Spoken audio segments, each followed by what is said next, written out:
Hey guys, welcome back to the channel. This might look a little confusing because we've already started taking something apart for our previous video, but while we are here, okay, we are going to upgrade our turbocharger. Now, I told you guys, I hinted that I don't know what happened with the BD thing. I would have loved to have tried it, tried working with some people, and at the end of the day, it just didn't work out, and that's okay. I have nothing bad to say other than it just didn't work out. So what we are left with is we reached out to Jarrett over at Forced Inductions. I told him what I wanted to do.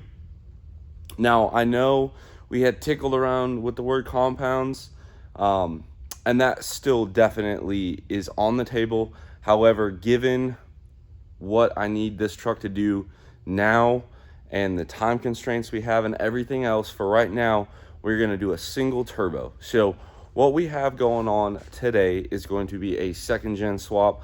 I just want to thank Forced Inductions. They hooked us up big time on a turbocharger. I said, hey, I'm towing. This is kind of what I want it to do. Jared over there got us taken care of, and he's like, hey, I got some parts laying around. He's like, we can't sell these to a customer. I'll make you a good deal on it. I said, those are the kind of deals I like. So without further ado, meet our 464. This does have FI's new cover on it. This is a 464 compressor wheel, 83 turbine wheel. And then it is in a 0.90 T4 housing. And you guys can see here all the fingerprints and everything. Like, I'm not sure why they couldn't sell this to a customer. Nor do I really honestly care. But we got a really good deal on this. So big thank you to those guys. I know some of you guys might be confused on why we ended up with that Midwest ball bearing turbo and not a FI again like we had on our last high pressure setup. And the real reason is FI just doesn't offer a ball bearing S400 yet, and that's what I wanted. So again, we're no strangers to FI. This is the OG triple turbo manifold charger that also served life as the manifold turbo in our compounds with the Garrett. And then, just so you guys know, we're not pulling our chain, here's a Garrett from them, here's another Garrett from them. So we do run a lot of FI turbos, and David as well runs FI turbos. So again, huge thank you to those guys.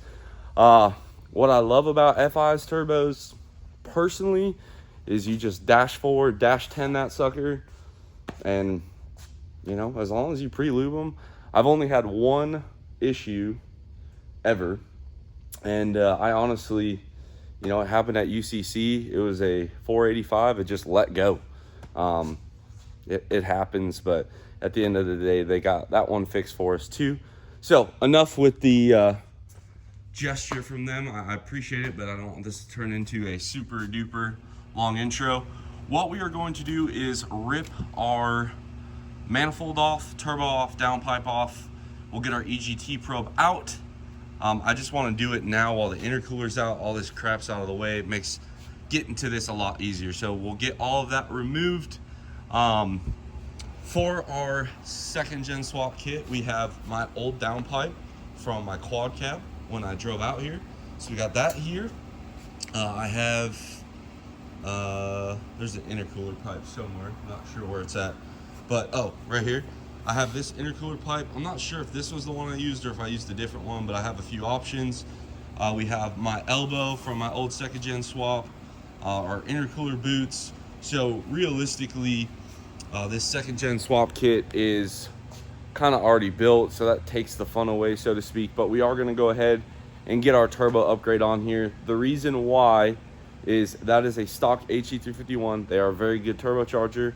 That's awesome. But with the full manual valve body and wanting to tow and all that stuff, I do think an S400 is going to take the abuse a lot better. If I could compound this truck now, right now, I would be doing a S400 with a big 96 turbine, so like a 480, 485, 488, over a modified HE351, which in all honesty could happen sooner than I think, but I have to get this truck ready to go. We are trying to make a couple events here coming up very, very quickly. Let's get to work. I'll get y'all set up. Okay, just a couple short minutes later, we have the exhaust out. All of you guys that are worried about emissions, don't worry. We are going to put the cat in the new exhaust as well, so we can just settle down. I got the turbo bolts disconnected for the drain. Now, normally I would drop the turbo off the manifold and take it apart in two pieces, but since the manifold's getting replaced as well, we're gonna just lower this old girl back down and pull it out as an assembly. I definitely, you know, could use a good workout on a Sunday, trying to, you know, hump that sucker out. One thing to remember when you're doing a second gen swap, all right, you got three options. Option one is the low mount, so the angle of the manifold faces this way. I would say that's probably, we'll go 70% of second gen swaps over here. Then you have the up angle, which makes it pretty tight on the cowl right there. And it's especially dangerous for that wiring harness. Okay, I would say that's 35% of your second gen swaps. Probably like 38. And then you have the straight manifolds, which are very, very unpopular. And I think it's just because parts availability is just, it's not there. Not a lot of people make a kit for that. So in my case, we're gonna do a high mount kit. And I have this old industrial injection heat shield I got from Tyler Kipp way back in the day. I'm gonna see if it actually fits now. He sent it to me with my triple turbos. It never ended up fitting. I just kind of held on to it and figured I'd use it at some point. And today might be the day. So let's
have the manifold off and I can get this last coolant line out. This is that pipe that goes in the trash. Actually, no, I'm kidding. That one goes from here to there. And then this pipe here hooks up to this pipe, which feeds the heat exchanger and your heater core. So that's what those two pipes do. Now we have a blank canvas over here. What I'm gonna do, God, this, I don't know, it's kind of ghetto, but I kind of want to at the same time. I think what I'm gonna do is just spray bomb this side real quick. I don't know, guys. I don't know. They just look better when they're painted, but then it's gonna look like crap over here. Decisions. I'm not sure yet. Maybe. I don't know. I'll make up my mind and I'll show you guys what manifold we're going to be running. When doing a second gen swap, really, you have your cheap 3-piece manifolds, you have your stainless manifold, and your Steed. From what we've tested in the T4 when I worked at PDD, they were all pretty much the same. I have this one. This is one I sold to a customer. He returned it. Pretty sweet of him too, because he didn't give me the gaskets or the hardware back, but whatever. So I have this one on the shelf. It's just your T4 standard steed speed. In order to run a high mount S400, you do have to run a spacer. This one's 1/2 inch thick. Obviously, guys, you have to put 2 gaskets on. So gasket 1, spacer, gasket 2, turbine housing, bolts. The only thing I will say is make sure you get those bolts pretty tight, get it hot, and then check it one more time. When you have 2 MLS gaskets, MLS, multi-layered steel, as you can see here, when they get hot, retorque it. It does help them from blowing out in the future. You also want to make sure all your surfaces are flat. So this one's actually pretty flat. You guys can kind of see I rubbed it on a sanding stone there. Decent. That's good. This is brand new, so I assume it's good. And now we can get it thrown on. While I had you guys off of here, just a quick aerosol engine overhaul here. Now it looks somewhat better. I mean, I'm not gonna say it's ready for SEMA, but looks a heck of a lot better than it did. Pretty much brand new engine now. So let's get our manifold thrown on, then we'll get our turbo mounted, downpipe, and just kind of go through the steps. It's gonna be pretty controversial, so just go into this with an open mind.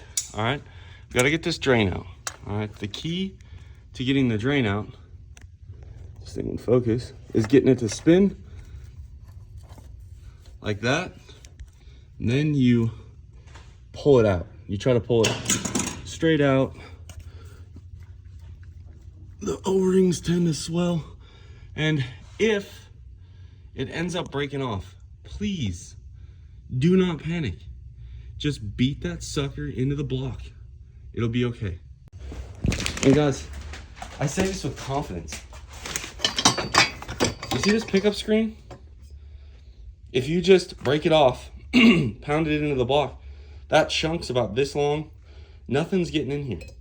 Okay? Nothing. I promise.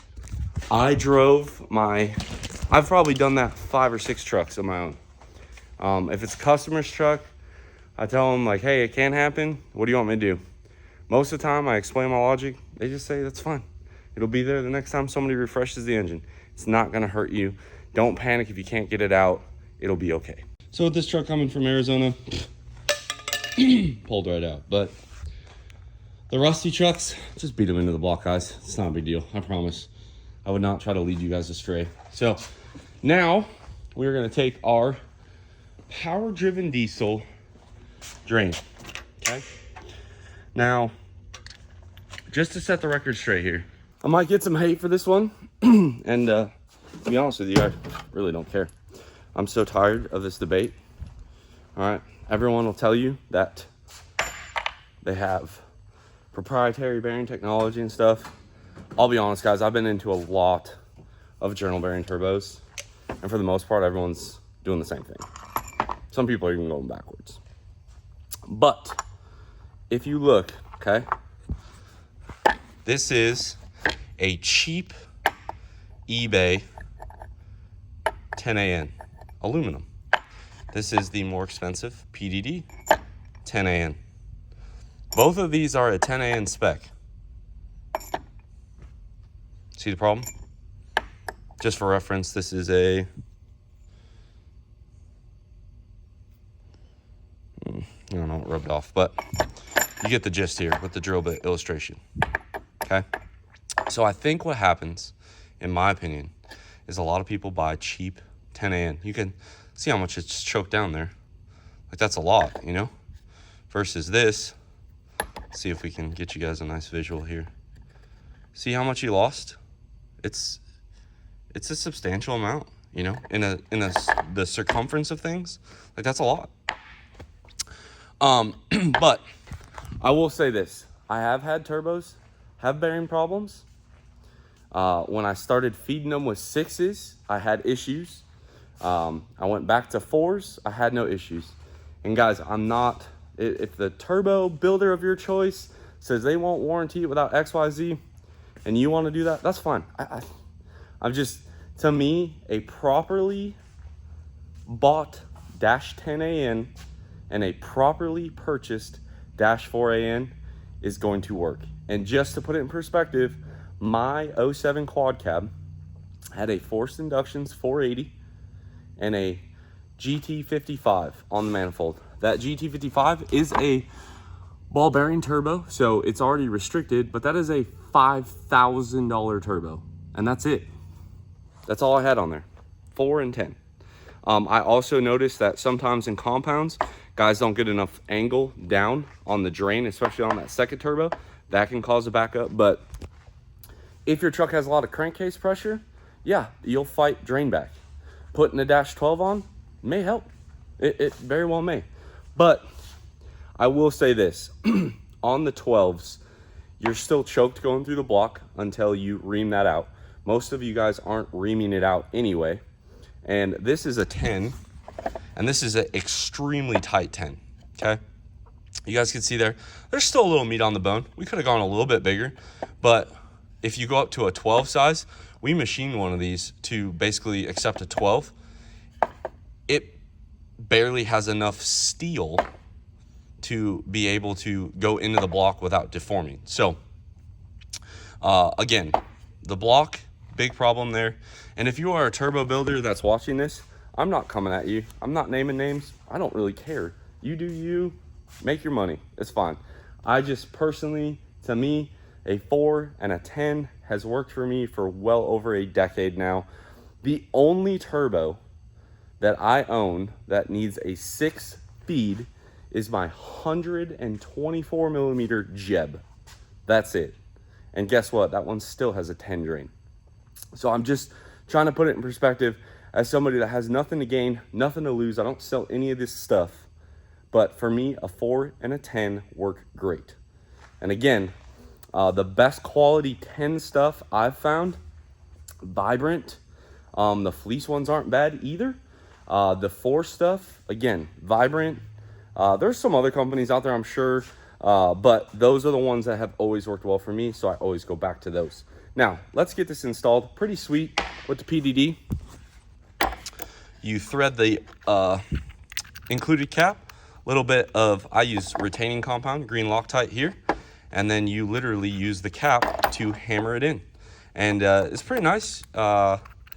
I definitely love this product. This is probably in my top 10 favorite PDD products when I worked there. It's just a very good product. So if you guys need a dash 10 drain that actually flows correctly, PDD your go-to. I think Armor sells a version of this as well. I would not hesitate to buy it from Donovan over there at Armor either. Again, guys, here we are on our PDD drain.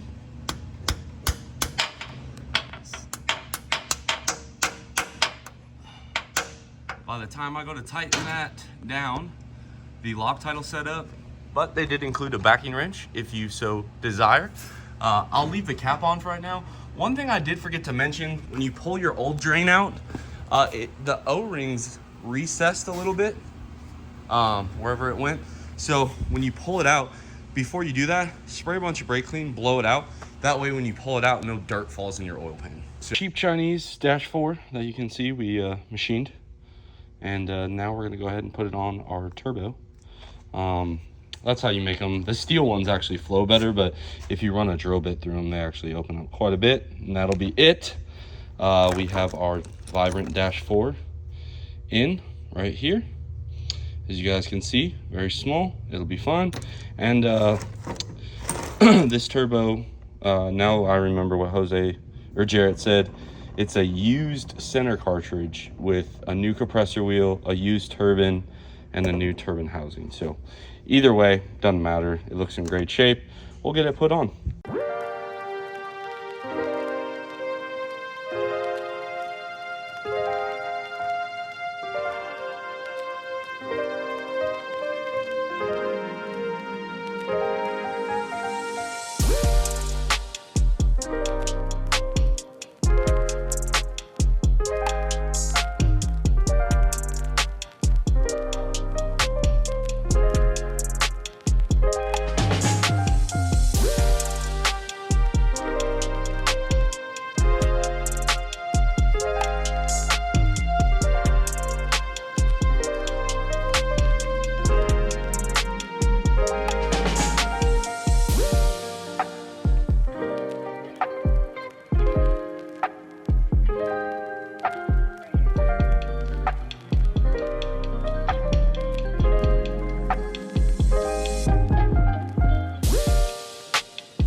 Gosh, guys, we're pretty much ready for SEMA at this point. My goodness. Downpipe in. The industrial things hitting the turbine housing. I'm going to just leave it. We'll put a blanket on it. Shouldn't rattle. It'll be fine. From there, we got our manifold torqued, our T4 spacer with 2 MLS T4 gaskets on and tight. Okay, jeez, guys, look. I mean, every time I look at this, I'm just like, would you look at it? Just look at it. But now we have our brand used turbocharger here. We'll get this slid in. I already got our feed and drain on there. And then from there, guys, really, we just got to pull our factory feed fitting out of the filter housing, which is right here. Make our new turbo oil line, oil drain line, comp cover. I'm pretty sure I already have an intercooler pipe. I'm not sure if that's it or if we got to do a different one. Put our exhaust in, and guys, it's really confusing filming 2 videos at once, as you can see, trans lines here, but we'll get it done, and it's all in the name of good content, guys. Our drain line all the way in, all hooked up. I'm gonna go ahead and pre-lube this thing. Just a couple of shots of oil in here, spin it, that way it doesn't start dry. Then we'll get our oil feed, which will come out, go under, and come up top. Where we're currently at, can't go much further now. We got to get the intercooler in so I can figure that out, and then finalize some heater core lines, stuff like that. But this is where we're at now. I'm gonna go ahead and bounce back over to a different video, but this is what she's looking like here. Pretty clean, I think. We'll put a turbine housing blanket over the turbine housing. I got one, used one, sitting right over there, so that'll work. And then I just got to figure out the intercooler piping, but we are getting done. Okay, now that I have finished with the other video, we'll hop back on the turbo swap here. So what we have left, we put the radiator in, transcooler back on. Now we're about to set the intercooler back in. Again, I told you guys we got a different one for it. The only other thing I gotta do is finalize the heater hose, but we are getting there. Getting everything hooked back up. Get this coolant line hooked back up before I forget. And yeah, let's drop this new intercooler in. We have our On3 intercooler on. Trying to do this by myself is quite hard to film at the same time. They are 1/4-20 on the radiator, or the AC condenser mounts, excuse me. We have our AC condenser back in, and we have our bushings on. I gotta be honest, this is probably the nicest On3 intercooler I have seen yet as far as fitment goes. So whatever they're doing over there, keep doing it. This thing fit beautifully. It does get a little tight on your windshield washer bottle, but it's the price you pay for performance, I suppose. Here we have our intercooler pipe we got to put in, and then I need to make our intercooler pipe on this side. So I'm going to go ahead and get that done, and then I will check back in with you guys once we have that completed. So time has obviously passed. I got my blanket on like I had spoke about. I got rid of the grid heater because it didn't work anyway. Got all of our coolant lines hooked up. There is that one heater core line that I was talking about. Now that we're all put together here, it's all done from the trans heat exchanger. That's why we have to redo this line, and then I do it this way for second gen swap, so it goes around there and goes in. We got this line with plenty of clearance now. Our transmission dipstick we just bent over. Yeah, and we're, you know what, guys, we're flying right along. It's only been a few hours, and basically for right now, I have this second gen intercooler pipe that it's kind of at an angle. I think I've made like 1700 horsepower with this, so I'm not really too concerned about it. It's not ideal. I will make a new pipe, just it's not in the cards tonight. So we're just going to send with what we got, and I'm gonna get this buttoned up. After this, I gotta put some trans fluid in it, zip tie that wire harness up, hook the batteries up, and I think, oh, coolant. Gotta put coolant in. So this is where we're at now. We got the intercooler pipe in, everything tight. We have our aluminum 5-inch intake, one of the OG PDD filters. Can't get them anymore, really sucks, but in my opinion, probably another one of my top 10 favorite products from when I worked there was our air filters. But you know what they say, all good things come to an end. Okay, trans fluid's been added to make up for the cooler lines. Coolant is in. This is that Hot Shot Secret stuff. 7,500 miles. So now we'll see if we did our job good, how many leaks we have. But I wanted you guys to hear this old girl. Now it's just a downpipe. It is not a full exhaust. Just so we're all clear. But oh my God, it's so dusty in here. All right, guys, here she goes.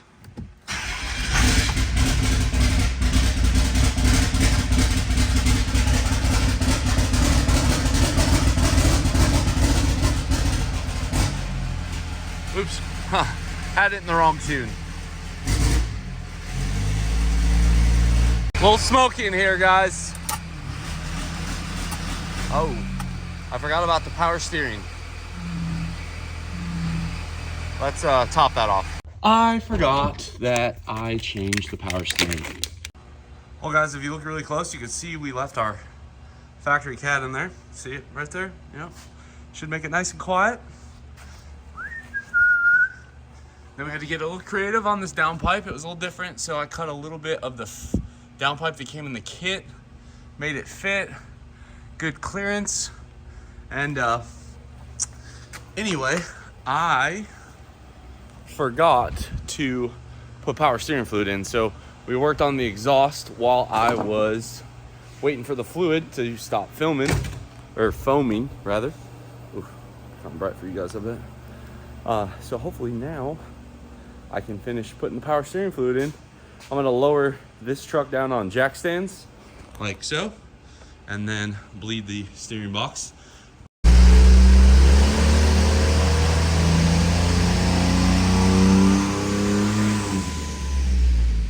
Well, she spools, which isn't terrible considering how large the converter is, or tight.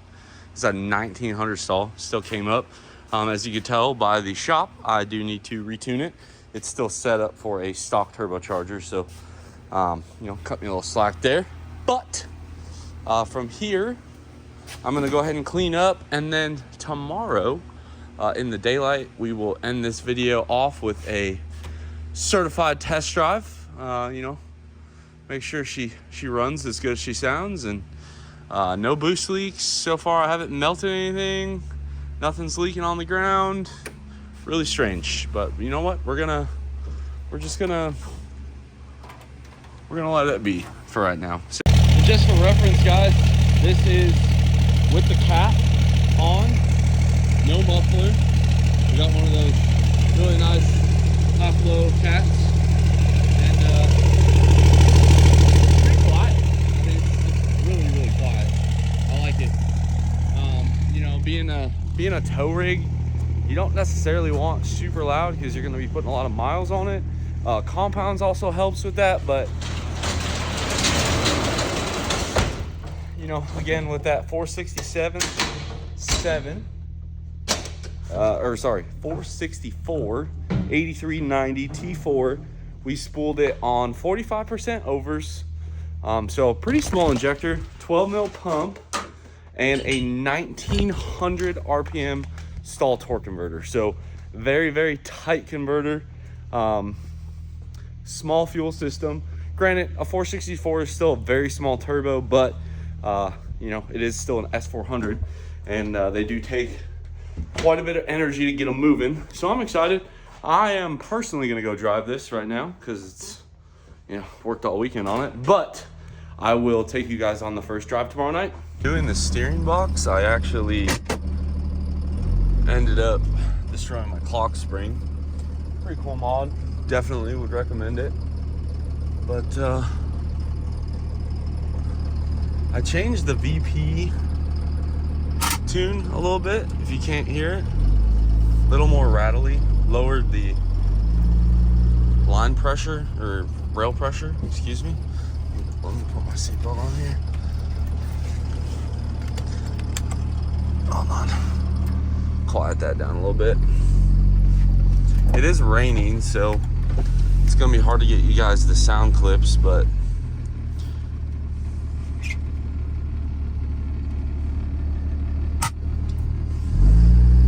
this is first.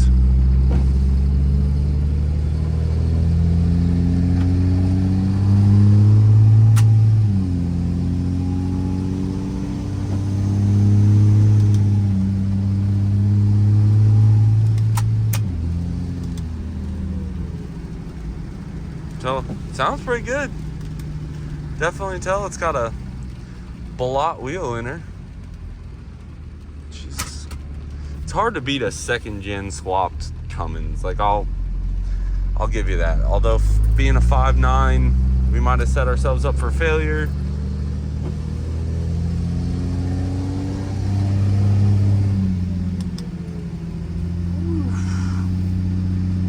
Love it. Also, that transmission temperature is no longer accurate. I'm gonna have to install a gauge. I totally forgot that when I disconnected the factory plug, our trans temp no longer works, but that's fine. We'll get it. But it does sound really good, which, you know, that's why we do these things for you guys.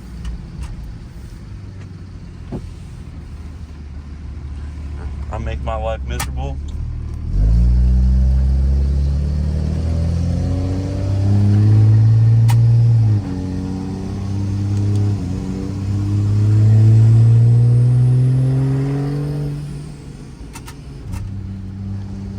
Third gear.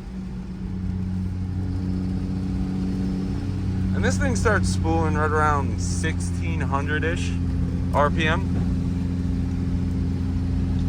So, pretty usable. I'm not sure how it's gonna do towing a trailer, but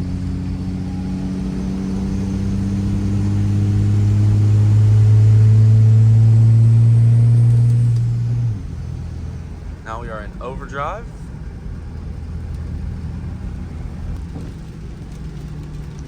And just for reference, this is tune 2.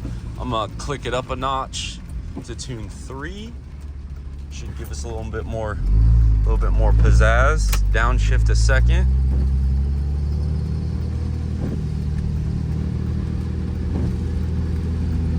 Oh, my clock spring's broken. Damn.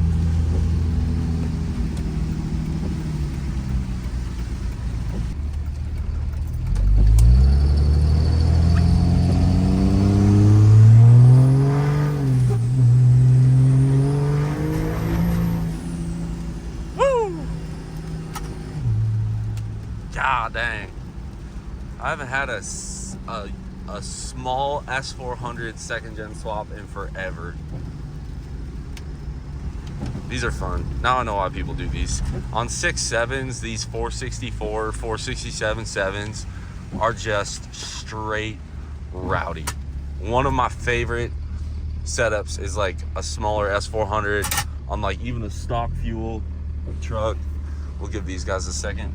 We'll click it up to tune 4 here, see if we can't blow this turbo up.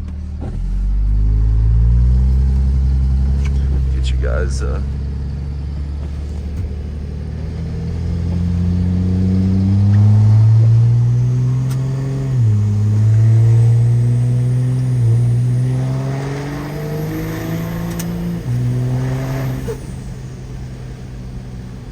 Alright, I'm not sure how much of the exhaust you guys saw there, but that was full throttle, tune 4, slight haze as soon as that turbo's lit. Very, very clean. I'm very, very impressed. Again, these aren't huge injectors. These are only 45s. We are kind of overdriving it with rail pressure to help make more power, but nothing crazy. Here, let's see if we can get a good noise for you guys.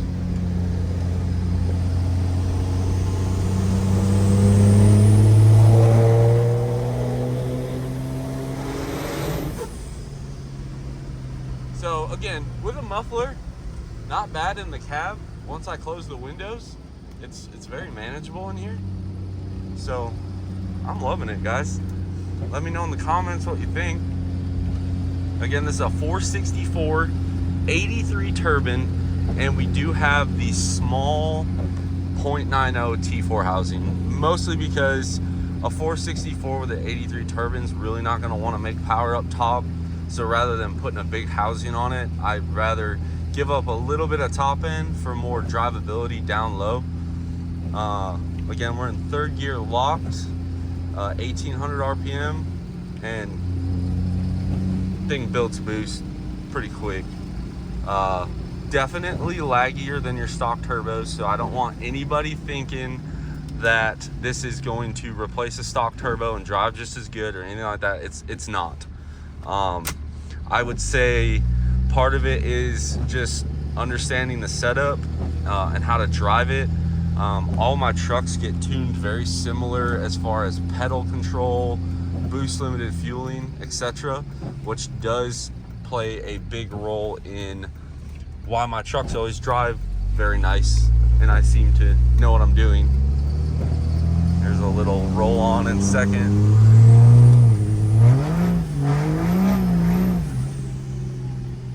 So not really a fair, I would say, determination of power, because again, it's raining, but this thing does, you know, break them free. I'm sure even on dry pavement, it did it with the stock turbo. I have no reason why it wouldn't do it on this one. So all in all, this has been fun so far. Let's see what we got here.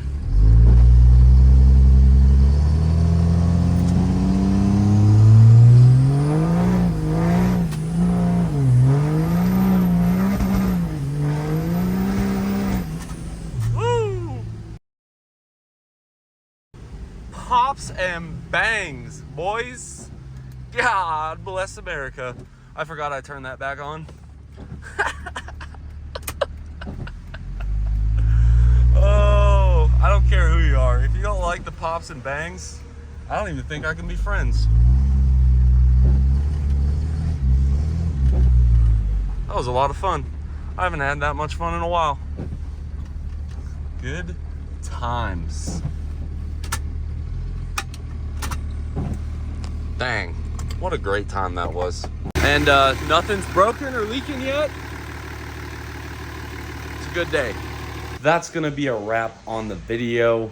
We did just take the truck to lunch, put about 10 miles on it, flawless, no leaks, it's all good. So again, we used an industrial injection heat shield.